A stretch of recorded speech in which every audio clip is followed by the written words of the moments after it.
Hello friends, जय श्री महाकाल, जय Ranjit. Science के ऑनलाइन प्लेटफॉर्म पर आपका स्वागत है। मेरा नाम है अंकित बिंजवा। हम कवर कर रहे हैं फिजिक्स में हम आ चुके हैं लिक्विड की प्रॉपर्टीज में अब हम आखिरी सेक्शन देख रहे हैं। ठीक है, बट हम जो चैप्टर कंप्लीट कर रहे हैं वो कौन सा चैप्टर चल रहा है हमारा? General properties of matter. बहुत इंपॉर्टेंट है, इससे क्वेश्चन बनता है। ठीक है, अब आ जाते हैं हम किसमें? लिक्विड की प्रॉपर्टीज। लास्ट की प्रॉपर्टीज बची हुई है कुछ, और बस एक छोटा सा लेक्चर होगा यहाँ पर, लेकिन बहुत इंपॉर्टेंट होगा। ठीक है, क्योंकि यहाँ पर कुछ छोटी प्रॉपर्टीज है, उनके बारे में हम देख लेते हैं। ठीक, तो सबसे पहले पहली कंडीशन में चलते हैं, आइडियल लिक्विड। आइडियल लिक्विड क्या होता है? ठीक है, तो लिक्विड की सबसे पहली प्रॉपर्टी क्या होती है ना? आइडियल लिक्विड को देखने के लिए हमारे पास लिक्विड की सबसे पहले प्रॉपर्टी पता होनी चाहिए। तो लिक्विड की पहली प्रॉपर्टी क्या है? फ्लो। ठीक है, लिक्विड क्या होता है? फ्लो होता है। ठीक है, मतलब उसमें बहने का गुण होता है, वो क्या करेगा? फ्लो होगा। ठीक है, दूसरी प्रॉपर्टी क्या है? इसका शेप क्या होता है? फिक्स नहीं होता है। FIX देन नहीं। ठीक है, इसका शेप है ना, शेप इसका फिक्स नहीं होता है। ठीक है, अब मैं शॉर्ट में लिख रहा हूं। ठीक है, अगली कंडीशन क्या हो जाती है? इसका वॉल्यूम। वॉल्यूम जो होता है वो भी क्या होता है? फिक्स होता है। वॉल्यूम क्या होता है? फिक्स होता है, एक फिक्स वॉल्यूम होता है। ठीक है, अब यदि वॉल्यूम फिक्स हो जाएगा तो उसका क्या हो जाता है? मास भी क्या होता है? फिक्स होता है। ये एक लिक्विड की प्रॉपर्टी होती है। ठीक है, अब लिक्विड की प्रॉपर्टी में एक और बात यदि हम बोल दें कि आइडियल लिक्विड कैसा होगा, कि लिक्विड की प्रॉपर्टी में आइडियल लिक्विड कैसा होगा, तो जो नॉर्मल लिक्विड्स होते हैं, है ना, जो नॉर्मल लिक्विड्स होते हैं, ये नॉर्मल लिक्विड की प्रॉपर्टी है, ये कंप्रेसेबल होते हैं। ठीक है, ये कैसे होते हैं? कंप्रेसेबल होते हैं, प्लस इसमें विस्कोसिटी भी होती है। ठीक है, इसमें विस्कोसिटी भी होती है, कंप्रेसेबल भी होते हैं और इसमें विस्कोसिटी भी होती है। लेकिन यदि आइडियल की बात करें तो आइडियल लिक्विड की प्रॉपर्टी हो जाती है कि ये कैसे होंगे? अनकंप्रेसेबल। ठीक है, इनको कंप्रेस नहीं किया जा सकता, कितना भी प्रेशर इसके ऊपर अप्लाई करेंगे तो ये कंप्रेस होकर छोटे एरिया में कंप्रेस नहीं होंगे। ठीक है, पहली प्रॉपर्टी है। ठीक है, दूसरी प्रॉपर्टी की बात करें तो दूसरी प्रॉपर्टी हमारी आ जाती है कि हमने यहां पर विस्कोसिटी लिखा, इसके अंदर विस्कोसिटी क्या होती है? विस्कोसिटी इसकी क्या होती है? जीरो होती है। इसकी विस्कोसिटी कितनी होनी चाहिए? जीरो विस्कोसिटी होनी चाहिए। ठीक है, इट मींस इसके लेयर्स के बीच में जो फ्रिक्शन होता है वो फ्रिक्शन जीरो होना चाहिए। हमने लास्ट लेक्चर में समझा था क्या होता है विस्कोसिटी। तो विस्कोसिटी एक टाइप का फ्रिक्शन होता है। ठीक है, तो फ्रिक्शन या फिर रेजिस्टेंस, है ना, लेयर्स के बीच में, लिक्विड के लेयर्स के बीच में जो रेजिस्टेंस होता है वो क्या होना चाहिए? जीरो होना चाहिए। इट मींस यदि हमने एक बाल्टी में पानी हिला दिया तो वो कंटिन्यूअसली हिलता ही रहेगा और कंटिन्यूअस मोशन करता रहेगा जब तक उसके ऊपर एक एक्सटर्नल फोर्स अप्लाई नहीं कर दे। ठीक है, तो आइडियल लिक्विड की ये दो प्रॉपर्टीज होती है, और ऐसा कोई भी लिक्विड नहीं होता है जो आइडियल हो। ऐसा कोई भी लिक्विड नहीं होता है जो आइडियल हो। हम सिर्फ एक बेसिक लिक्विड को मानते हैं, हमारा जो वाटर है, प्लस वाटर भी क्या है? डेंस है। ठीक है, और डेंसिटी में ये जैसे हम उसको पानी को हिलाते हैं तो वो थोड़े समय बाद क्या हो जाता है? रुक सा जाता है। क्यों? क्योंकि उसमें विस्कोसिटी होती है, प्लस थोड़ा सा कंप्रेसेबल भी होते हैं। तो लिक्विड क्या हो जाते हैं? कंप्रेसेबल भी होते हैं। ठीक है, अब कंप्रेसेबल, दूसरा विस्कोसिटी यदि उसकी क्या होनी चाहिए? जीरो होनी चाहिए। इस इट मींस कंडीशन किसकी बात कर रहा है? उसके adhesive force, sorry cohesive force के, इसकी कोहेसिव फोर्सेस की वैल्यू क्या होनी चाहिए? जीरो होनी चाहिए। मतलब उसके जो पार्टिकल्स है उनके बीच में फोर्स ही नहीं होगा। यदि फोर्स नहीं होगा तो लिक्विड कैसा हो जाएगा? एकदम लेस विस्कस हो जाएगा, जीरो विस्कोसिटी वाला फ्लूइड हमारा हो जाएगा। ठीक है, तो ये प्रॉपर्टी थी किसकी? आइडियल लिक्विड की। 3 मार्कर में एक क्वेश्चन बन सकता है। ठीक है, तो ये दोनों चीजें आपको यहां पर बतानी है। ठीक है, आगे बढ़ते हैं, आगे बढ़ते हैं। तो नेक्स्ट दूसरी चीज आ जाती है, हमारा दूसरा सेक्शन जो डेफिनेशन वाइज हमको थोड़ा सा समझना है। नेक्स्ट है स्ट्रीम लाइन फ्लो।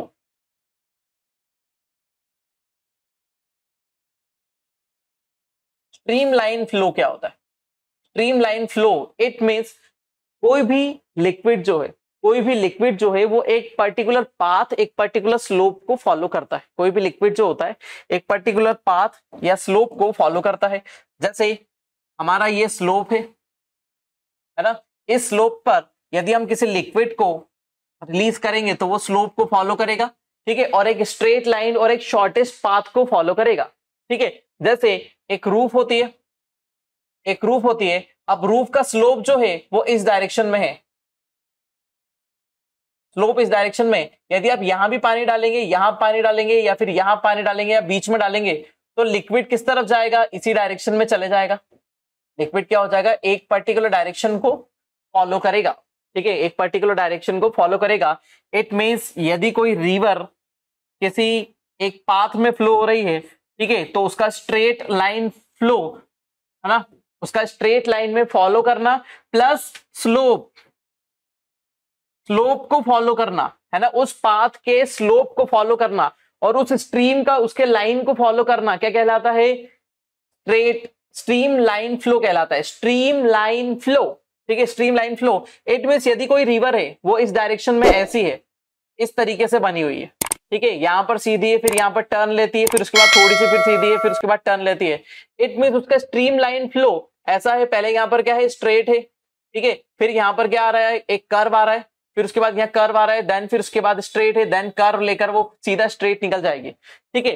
तो वो सबसे पहले किस चीज को फॉलो कर रही है, सबसे पहले वो एक पाथ को फॉलो कर रही है, फर्स्ट कंडीशन है वो एक पाथ को फॉलो कर रही है, दूसरी कंडीशन है वो स्लोप को फॉलो कर रही है, ठीक है। जब एक लिक्विड किसी पाथ को फॉलो करता है या फिर वो किसी स्लोप को फॉलो करता है, तो वो उस डायरेक्शन में शॉर्टेस्ट पाथ में जो फ्लो होता है उसी को बोलते हैं क्या, स्ट्रीम लाइन फ्लो, है ना। कोई नदी आपने देखी होगी तो नदी अपने पाथ से कभी भी डिफ्लेक्ट नहीं होती है ना, जब तक वो ओवरफ्लो नहीं हो जाए, है ना, जब तक वो ओवरफ्लो नहीं होगी तब तक वो अपने सेम पाथ पर रेगुलरली फ्लो होती रहेगी। तो किसी भी नदी को ऐसा नहीं आपने देखा है कि जब तक वो ओवरफ्लो नहीं हुई तब तक वो अपना पाथ चेंज कर ले। जैसे नर्मदा रिवर, नर्मदा रिवर एकदम किस तरफ से चलती है, हमारे ईस्ट से लेकर सीधे वेस्ट की तरफ जाती है ना, ईस्ट टू वेस्ट सीधे रिवर जा रही है। अब कंडीशन ये है कि वो एक फॉल्ट वैली में जा रही है, तो फॉल्ट वैली में वो स्ट्रीम जो है उसका लाइन और उसका पाथ जो है एकदम स्ट्रेट है, ठीक है। यदि गंगा की बात करें तो गंगा ऐसी घूमती हुई जाती है क्योंकि वो एक प्लेन में फ्लो हो रही है, ठीक है। तो रिवर जब किसी पाथ को या फिर किसी स्लोप को फॉलो करती है, ठीक है, तो उसी पाथ और स्लोप के अकॉर्डिंग वो आगे की तरफ मोशन करती है और इसी को ही क्या बोल देते हैं हम, स्ट्रीम लाइन फ्लो कहते हैं। क्या बोलेंगे, स्ट्रीम लाइन फ्लो कहते हैं, ठीक है। इसी के अकॉर्डिंग एक टर्म आती है, इसी के अकॉर्डिंग एक टर्म और आ जाती है, जिसको मैं आपको बता देता हूं, ठीक है, जो हम यहीं से समझेंगे, यहीं से हम समझ लेते हैं। तीसरा वाला क्रिटिकल एंगल, क्रिटिकल एंगल के बारे में हम इसके पहले भी समझे होगा, है ना। क्रिटिकल एंगल को मैं इसके पहले भी आपको बता चुका हूं कि क्रिटिकल एंगल क्या हो जाता है, ठीक है। क्रिटिकल एंगल मतलब हमने जब लाइट वाले को पढ़ेंगे तो अब हम देखेंगे कि ये एक सेक्शन है, यहां से एक एंगल आता है, ठीक है, इस एंगल को क्रिटिकल एंगल कहते हैं, ठीक है। क्रिटिकल एंगल पहले इसलिए बता रहा हूं क्योंकि आपको क्रिटिकल वेलोसिटी समझ में आए, ठीक है। तो इस एंगल पर यदि कोई लाइट रे इंसिडेंट होती है, ठीक है, इस एंगल पर यदि हम किसी लाइट रे को इंसिडेंट करते हैं, कौन सा एंगल, क्रिटिकल एंगल, तो देन वो किसके, वो इस सरफेस के पैरेलली क्या हो जाती है, ट्रेजेक्टरी में जाती है, ठीक है, इसके पैरेलली जाएगी, ठीक है। लेकिन जैसे ही हम क्रिटिकल एंगल से थोड़ा सा एंगल इंक्रीज कर देते हैं, जैसे ही एंगल इंक्रीज कर देते हैं तो उसमें हो जाता है टोटल इंटरनल रिफ्लेक्शन, ठीक है, TIR, टोटल इंटरनल रिफ्लेक्शन हो जाता है। क्रिटिकल एंगल इट मींस यदि क्रिटिकल एंगल से कम एंगल है, क्रिटिकल एंगल से ये लेस एंगल है, ये मोर एंगल है, ठीक है, और ये क्रिटिकल एंगल है। यदि क्रिटिकल एंगल से लेस एंगल होता है तो क्या हो जाएगा, वो हो जाएगी रिफ्रैक्ट, ठीक है। क्रिटिकल एंगल होगा तो वो फ्लो होगी कैसी, पैरेलल, और यदि क्रिटिकल एंगल से ज्यादा एंगल होगा तो वो क्या हो जाएगी, टोटल इंटरनल रिफ्लेक्शन, मतलब उसका रिफ्लेक्शन हो जाएगा, ठीक है। ये कंडीशन समझ में आई। अब इसी के बेस पर है क्रिटिकल वेलोसिटी,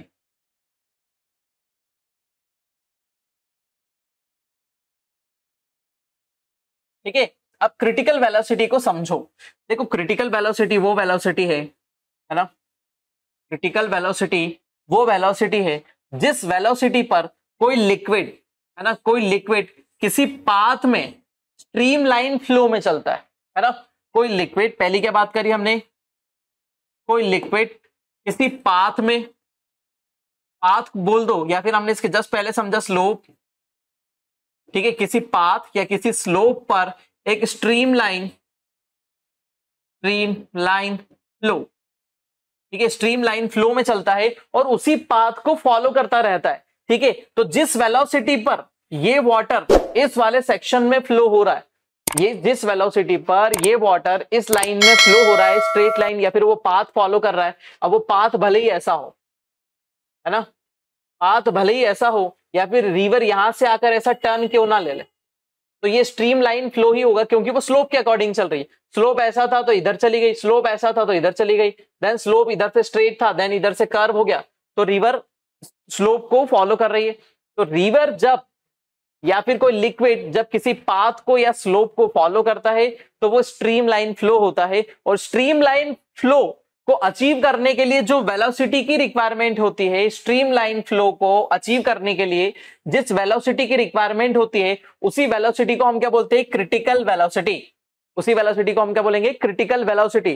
ठीक है, उसके अलावा अब देखो, अब आपको समझ में आएगी चीजें, है ना, क्यों, क्योंकि आपने फ्लड आते हुए देखी है, आपने फ्लड देखी है कि फ्लड में वाटर कैसा होता है, किनारों से कंटिन्यूअसली टकरा रहा होता है, एकदम बहुत तेजी से फ्लो हो रहा होता है ना।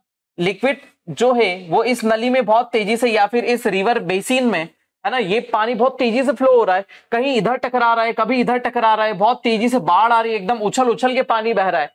तो उछल के क्यों जा रहा है, क्यों, क्योंकि स्ट्रीम लाइन में जितनी जगह है, स्ट्रीम लाइन में जितनी जगह है उससे ज्यादा पानी आ गया है ना, स्ट्रीम लाइन में जितनी जगह है उससे ज्यादा पानी आ जाएगा। यदि उससे ज्यादा पानी आ जाता है तो ये जो पाथ होगा ये ब्रेक हो जाएगा, ये पाथ क्या हो जाएगा, ब्रेक हो जाएगा, और स्ट्रीम लाइन फ्लो क्या हो जाएगा, खत्म हो जाएगा। स्ट्रीम लाइन फ्लो खत्म हुआ, पाथ ब्रेक हुआ, अब रिवर वाटर क्या हो जाएगा, ऐसा बाहर की तरफ फैल जाएगा, क्योंकि यदि इसका प्रेशर ज्यादा है, रिवर का प्रेशर, रिवर वाटर की क्वांटिटी ज्यादा है, तो रिवर अपना रिवर बैंक को क्या कर देगी, ब्रेक कर देगी, और रिवर बैंक ब्रेक करके क्या हो जाएगी, बाहर निकल जाएगी। ठीक है, अब क्या आ गया, ये कंडीशन किसकी हो गई, फ्लड की कंडीशन हो गई। ये रिवर क्या लेकर आ गई, फ्लड लेकर आ गई। तो कंडीशन ये बन जाती है कि जब रिवर एक स्ट्रीम लाइन फ्लो को ब्रेक कर देती, जब रिवर किसी स्ट्रीम लाइन फ्लो को ब्रेक कर देती है और उससे ज्यादा लेवल पर निकल जाती है ना, उससे ज्यादा लेवल पर निकल गई, तो वो क्या लेकर आ जाएगी, फ्लड लेकर आ जाएगी। इट मींस वो क्रिटिकल एंगल से, सॉरी, क्रिटिकल वेलोसिटी से ज्यादा वेलोसिटी पर फ्लो हो रही थी। इससे कम वेलोसिटी पर फ्लो होगी, तो इससे कम वेलोसिटी होगी तो रिवर बहुत धीरे धीरे जाएगी, है ना, और उसका पानी कहीं ना कहीं स्टॉक हो जाएगा, है ना, क्योंकि वो स्लोप को अच्छे से फॉलो नहीं कर पाएगी, है ना। यदि वो बहुत अच्छी वेलोसिटी से जाएगी तो अच्छा स्ट्रीम लाइन पाथ कवर करेगी, इस वेलोसिटी से ज्यादा जाएगी तो वो क्या हो जाएगा, उसको बाहर तोड़कर निकल जाएगी। ठीक है, अब कंडीशन एक और समझो, एक और चीज आपने देखी है ना, आपने देखा है कि यदि हम किसी पाइप में वाटर फ्लो करते हैं, एक पतला पाइप है, इसके अंदर हम तेजी से वाटर फ्लो करते हैं, ठीक है, जैसे हम इसके अंदर वाटर फ्लो करते हैं तो वाटर इसमें से फ्लो तो होता है, प्लस ये पाइप की वॉल के ऊपर भी एक प्रेशर अप्लाई करता है, पाइप की वॉल के ऊपर भी प्रेशर अप्लाई करता है। तो जैसे ही आप कहीं ना कहीं इस पाइप को दबा देते हो, ऐसा पाइप को हमने यहां से दबा दिया, तो क्या होता है, पीछे वाला पाइप क्या हो जाता है, फूल जाता है, थोड़ा सा मोटा हो जाता है। क्यों, क्योंकि पीछे से आने वाला लिक्विड उसके ऊपर प्रेशर अप्लाई कर रहा होता है, तो वो पाइप क्या हो जाता है, यहां पर प्रेशर अप्लाई कर रहा है। ठीक है, लेकिन यदि यदि इस पाइप में से एक सेकंड में यदि 1 लीटर, 1 सेकंड में 1 लीटर वाटर फ्लो हो सकता है ना, 1 सेकंड में 1 लीटर वाटर फ्लो हो सकता है। ठीक है, बस ये इसकी कैपेसिटी है और इसका क्रिटिकल वेलोसिटी भी है, ये इसकी क्रिटिकल वेलोसिटी भी है कि 1 सेकंड में 1 लीटर, तो ये इसकी क्या हो गई, क्रिटिकल वेलोसिटी हो गई। लेकिन यदि मैं इसी पाइप में से 1 सेकंड में 3 लीटर पानी को फ्लो कराना चाहूं, 1 सेकंड में 3 लीटर पानी को फ्लो कराना चाहूं, तो क्या फ्लो हो पाएगा, क्या नहीं हो पाएगा। वो इसकी वॉल के ऊपर एकदम अल्टीमेट प्रेशर अप्लाई करना शुरू करेगा, वो प्रेशर दो दो डायरेक्शन में होगा, है ना, लेफ्ट राइट एकदम डायरेक्शन में होगा। तो आपने देखा है कभी कभी प्रेशर ज्यादा होता है तो एकदम नाग जैसा ऐसा ऐसा हिलने लगता है पाइप। ठीक है, तो पाइप एकदम तेजी से ऐसा हिलने लगता है, तो क्यों हिलता है, क्योंकि आपने क्रिटिकल वेलोसिटी से ज्यादा वेलोसिटी उसके अंदर बढ़ा दी, है ना। तो क्या हो जाएगा, जब भी पाइप में प्रेशर बढ़ जाएगा तो क्रिटिकल वेलोसिटी से ज्यादा प्रेशर हो जाएगा और वो पाइप ऐसा हिलने लगेगा। ठीक है, तो ये हो जाता है हमारा क्या, क्रिटिकल वेलोसिटी। ठीक है, क्रिटिकल वेलोसिटी के लिए क्रिटिकल एंगल आपको समझना जरूरी होता है। ठीक है, आगे चलते हैं, अब देखते हैं हम एक और अच्छा सा पोर्शन जिसको बोलते हैं बर्नौलीज थ्योरम। ठीक है,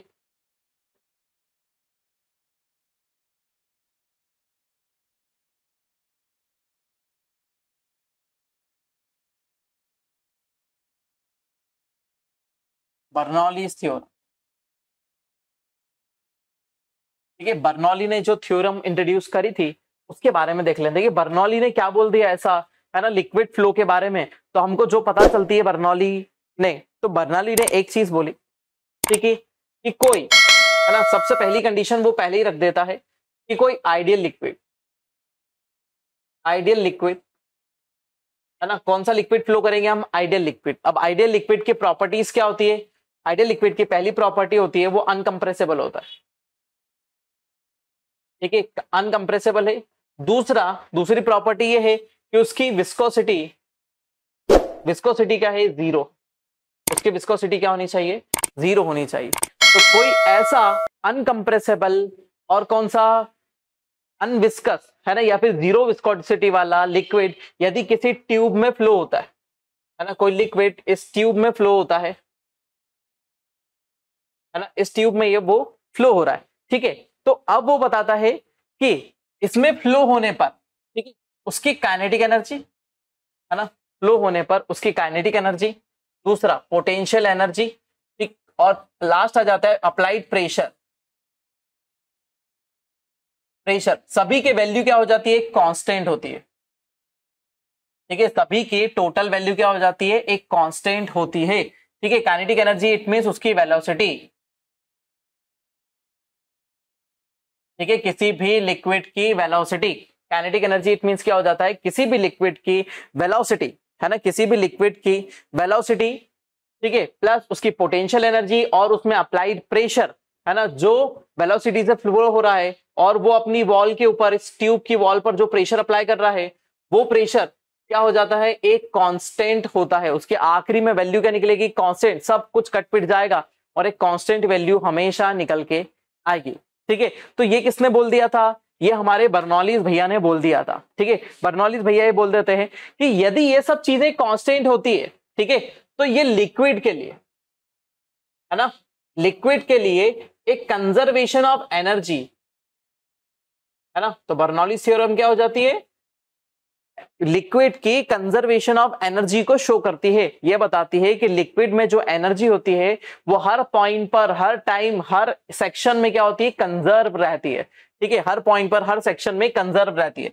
ठीक है, यदि मैं बोलता हूं कि दो पाइप ले लेते हैं, एक पहला पाइप और ये दूसरा पाइप है, ये दो पाइप है। ठीक है, पहला पाइप जो है ये क्या है, पतला है। ये पहला पाइप क्या है, पतला है। अब इसमें से यदि मैं बोलता हूं 1 सेकंड में 2 लीटर वाटर, ठीक है, 1 सेकंड में 2 लीटर वाटर, 1 सेकंड में 2 लीटर यदि वाटर इसके अंदर से फ्लो होगा, तो ये नली कैसी है, पतली है। ये यदि नली पतली है तो इसमें क्या हो जाएगा, वेलोसिटी वाटर की क्या होगी, ज्यादा होगी। वेलोसिटी वाटर की ज्यादा होगी और इसका जो प्रेशर अप्लाई हो रहा है किसके ऊपर, ट्यूब पर, वो क्या हो जाएगा, कम हो जाएगा। ठीक है, वेलोसिटी क्या होगी, ज्यादा होगी और प्रेशर जो ट्यूब पर अप्लाई हो रहा है वो क्या हो जाएगा, कम हो जाएगा। दूसरी बात करें, इसमें से भी 1 सेकंड में कितना लीटर, 2 लीटर वाटर फ्लो हो रहा है ना। 1 सेकंड में 2 लीटर वाटर इसके अंदर से कंटिन्यूअसली फ्लो हो रहा है। ठीक, अब कंडीशन ये हो जाएगी कि इसमें वेलोसिटी जो है, वेलोसिटी जो होगी वो क्या हो जाएगी, कम हो जाएगी। बट लिक्विड का प्रेशर, क्योंकि लिक्विड का अमाउंट इस बड़े से सेक्शन में ज्यादा होगा, तो इसीलिए लिक्विड का प्रेशर क्या होगा, यहां पर ज्यादा होगा। ठीक है, जो इसकी सरफेस पर अप्लाई हो रहा है। यहां पर देखो कम लिक्विड है इसलिए प्रेशर क्या है, कम है।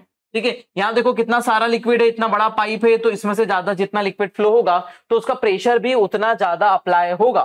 ठीक है, तो इट मींस जो वेलोसिटी और प्रेशर की कंडीशन है, वेलोसिटी और प्रेशर की कंडीशन जो है वो दोनों क्या हो जाती है, इसके अंदर कांस्टेंट हो जाती है ना। तो समझ में आया कि बर्नौलीज क्या कहना चाह रहे थे। बर्नौलीज कहना चाह रहे थे किसी भी एक यूनिट, है ना, हम सिर्फ सिंपल सा बोल देते हैं कि एक यूनिट डायमेंशन वाली एक ट्यूब में, है ना, यूनिट डायमेंशन है, इट मींस इसका क्या है, इसकी लेंथ कितनी है, 1 मीटर।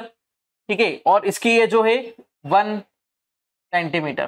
ठीक है, 1 मीटर इसकी लेंथ है और इसका ट्यूब का जो ये सर्कल है, ठीक है, मतलब इसकी जो रेडियस है 1 सेंटीमीटर है, रेडियस 1 सेंटीमीटर, सब कुछ यूनिट ले रखा है। ठीक है, अब इसके अंदर से कोई लिक्विड फ्लो हो रहा है। ठीक है, तो लिक्विड की वेलोसिटी v, ठीक है, और दूसरी चीज इसका अप्लाइड प्रेशर P। ठीक है, इन दोनों की जो वैल्यू निकलेगी वो क्या निकलेगी, एक कांस्टेंट। ठीक है, और इसी को क्या बोलते हैं, कांस्टेंट बोलते हैं। ठीक, ये बताया था किसने, हमारे बर्नौलीस ने बताया था। ठीक है, अब बर्नौलीस ने तो बता दिया, लेकिन हमको इसके ऊपर कुछ इंस्ट्रूमेंट्स दिए हुए है ना, उन इंस्ट्रूमेंट्स के बारे में हमको ज्यादातर देखना है कि वो इंस्ट्रूमेंट्स कैसे वर्क करते हैं। ठीक है, तो पहला इंस्ट्रूमेंट आता है जिसको बोलते हैं वेंचुरी मीटर। ठीक है, ये अलग अलग पाइप्स में क्या होता है, अलग अलग पाइप के अलग अलग लेवल पर हमको प्रेशर के बारे में बताता है कि प्रेशर कैसे मेजर करते हैं हर पाइप के अलग अलग सेक्शन पे। तो वेंचुरी मीटर जो हम बनाते हैं, वेंचुरी मीटर ऐसे बनेगा, एक पाइप, ठीक है, यहां पर एक सेक्शन जो पतला है, ठीक है, देन उसके बाद एक और सेक्शन जो क्या है वाइडर है वापस से।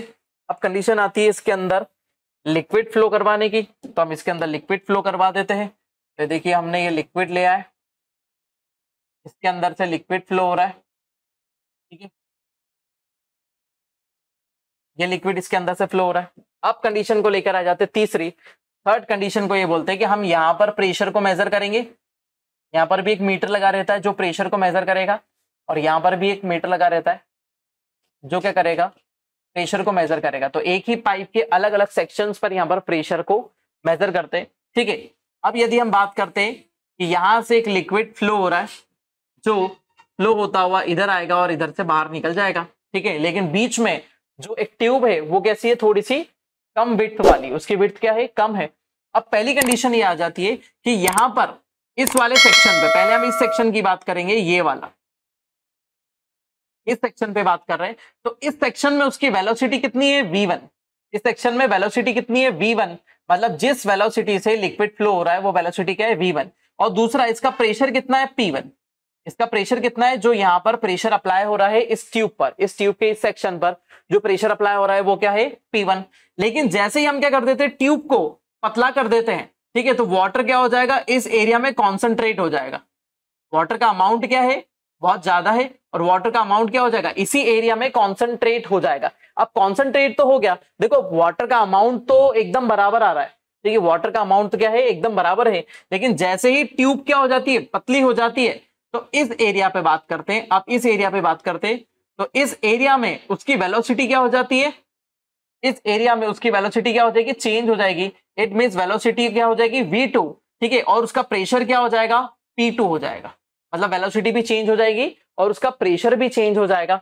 ठीक है, अब कंडीशन क्या बताते हैं कि v1 जो फर्स्ट कंडीशन है वो क्या है, वेलोसिटी कम है, v1 कम है। देन v2 जो दूसरी वेलोसिटी है जो इस छोटे सेक्शन पर है वो क्या है, ज्यादा है, क्योंकि वो सेक्शन छोटा हो गया, अमाउंट ऑफ वाटर तो बराबर ही है, तो वहां से वाटर निकलने के लिए ज्यादा तेज जाएगा। ठीक है, वाटर निकलने के लिए ज्यादा तेज जाएगा, इसका एग्जांपल भी मैं आपको बताऊंगा। ठीक है, अब P1 की P1 के प्रेशर क्या है, ज्यादा है, P1 प्रेशर ज्यादा है, क्योंकि यहां पर क्या है, अमाउंट जो लिक्विड है उसका अमाउंट क्या है, ज्यादा है, इसीलिए यहां पर प्रेशर ज्यादा होगा। लेकिन ये वाले सेक्शन में क्या है, ये सेक्शन छोटा है, वाटर का अमाउंट क्या है, यहां पर कम है, लिक्विड का अमाउंट कम है, तो P2 की वैल्यू क्या हो जाएगी, कम हो जाएगी। ठीक है, तो इसीलिए वो बोलता है V1 पे बात करें, V1 P1 is equal to V2 P2, है ना, एक ज्यादा है एक कम है, एक ज्यादा है एक कम है। तो ये वैल्यू आ जाती है किससे, वेंचुरी मीटर से हम निकाल के लेकर आते हैं कि ये दोनों सेक्शन क्या है, ये दोनों में बराबर आ जाती है। और इसके लिए बहुत सारे फॉर्मूले हैं, हमको एकदम उसके अंदर नहीं जाना है, हमको इतना ज्यादा अंदर डीप में नहीं पढ़ना है, बस वेंचुरी मीटर का आपको याद रखना है कि वेंचुरी मीटर किस प्रिंसिपल पर वर्क करता है, बर्नौलीज थ्योरम पर वर्क करता है। और बर्नौलीज थ्योरम किसी ट्यूब में फ्लो होने वाले लिक्विड के ऊपर बेस्ड है। बर्नौलीज थ्योरम किसी ट्यूब में फ्लो होने वाले लिक्विड के प्रेशर और उसकी वेलोसिटी के ऊपर बेस्ड होती है। तो पहला कौन सा हो गया हमारा, वेंचुरी मीटर। दूसरा, वेंचुरी मीटर के बाद दूसरा आ जाता है क्या, एटमाइजर। एटमाइजर, अब एटमाइजर आपके सामने क्या होता है, एटमाइजर यदि मैं आपको बताऊं तो आप परफ्यूम का यूज करते हैं, है ना, परफ्यूम का यूज करते हैं, तो परफ्यूम का यूज करते हैं तो क्या होता है, वो नीचे की तरफ से एक नली है, नली होती है, बना ही देते हैं, चलो ठीक है, ये परफ्यूम की बॉटल है, नीचे से एक नली होती है जो पतली होती है, लेकिन ऊपर की तरफ क्या होता है, एक नोजल लगा रहता है, एक नोजल लगा रहता है। तो ये नली तो नीचे की तरफ से मोटी है ना, नली यहाँ से क्या है, नीचे से मोटी है, तो इसमें तो जो लिक्विड आता है, जैसे ही यहां से हम इसको दबाएंगे तो यहां से बारीक बारीक बारीक बारीक पार्टिकल निकलेंगे। तो लिक्विड को किसमें कन्वर्ट कर दिया इसने, छोटे छोटे पार्टिकल्स में, एटम्स में कन्वर्ट कर दिया, छोटे छोटे बहुत फाइन पार्टिकल में कन्वर्ट कर देता है, तो इसी को क्या बोलते हैं, एटमाइजर बोल देते हैं। ठीक है, तो ये क्या कर देगा, एटमाइजर क्या कर देगा, किसी लिक्विड को छोटे छोटे पार्टिकल या फिर स्प्रे के फॉर्म में कन्वर्ट कर देगा। वो भी किसके ऊपर बेस्ड होता है, बर्नौलीज थ्योरम पर बेस्ड होता है, क्योंकि यहां से लिक्विड जो आ रहा है, जो क्या है, अमाउंट लिक्विड का ज्यादा है, अमाउंट लिक्विड का ज्यादा है, लेकिन ये छोटा सा सेक्शन है ना, इतना पतला सा छेद होता है, उसमें से जब ये निकलेगा बाहर तो क्या एकदम प्रेशर के साथ निकलेगा, उसकी वेलोसिटी ज्यादा होगी, ज्यादा दूर तक जाएगा। जैसे आपने पिचकारी देखी है ना, तो हमने ऐसी पिचकारी भरी, ठीक है, और जैसी पिचकारी छोड़ते तो पीछे की ट्यूब क्या होती है, पीछे की ट्यूब होती है क्या, मोटी, पीछे की ट्यूब होती है मोटी, देन आगे की ट्यूब जाकर क्या हो जाती है, पतली हो जाती है। तो इससे यहां पर उसका क्या हो जाता है, प्रेशर ज्यादा होता है, ठीक है, लेकिन यहां पर जैसी टिप पर पहुंचते यहां पर वेलोसिटी ज्यादा हो जाती है, और इसी के कारण ज्यादा दूर तक पानी जाता है। आप पेड़ पौधों में पानी डालते तो नॉर्मल पाइप पकड़ के पानी डालेंगे तो क्या हो जाएगा, पानी इसी दूर तक गिरेगा, लेकिन यदि आपने उस पाइप को क्या कर दिया, यहां से आपने थोड़ा सा प्रेस कर दिया, दबा दिया, तो उसका प्रेशर बढ़ जाता है, और वो प्रेशर से क्या हो जाएगा, ज्यादा दूर तक जाएगा। ठीक है, तो ज्यादा दूर तक क्यों जा रहा है, क्योंकि उसकी वेलोसिटी बढ़ रही है, इसलिए वो ज्यादा दूर तक पानी जा रहा है। ठीक है, तो ये थे बर्नौलीज थ्योरम और बर्नौलीज थ्योरम के एप्लीकेशन। ठीक है, बर्नौली थ्योरम की एप्लीकेशन। ठीक, तो यहां तक हमारा ये वाला चैप्टर लिक्विड वाला सेक्शन खत्म हो जाता है पूरा। ठीक है, यहां से पूरा लिक्विड वाला सेक्शन खत्म हो जाता है, और लिक्विड की ये लास्ट हमारी प्रॉपर्टीज बची हुई थी, जो हमारी यहां पर क्या हो गई, खत्म हो गई। ठीक है, अब हम चलेंगे किसमें, सॉलिड वाले सेक्शन को देखेंगे कि सॉलिड की प्रॉपर्टीज क्या क्या होती है और सॉलिड्स कैसे कैसे वर्क करते हैं। सॉलिड की कम होगी, लिक्विड में हमने इतना खींचा, इतना सारा बताया, वो इसलिए बताया क्योंकि लिक्विड की प्रॉपर्टीज एग्जाम में, प्री मेंस दोनों में बनती है। ठीक है, और उसके अलावा वनडे एग्जाम्स में भी आपको हेल्प करेगी, सभी जगह आपको हेल्प करेगी। ठीक है, तो अब हम आगे बढ़ेंगे सॉलिड की प्रॉपर्टीज से, तो बने रहिए साइंस के प्लेटफॉर्म के साथ। जय श्री महाकाल, जय रंजीत, मेरा नाम है अंकित बिंजवा, नमस्कार।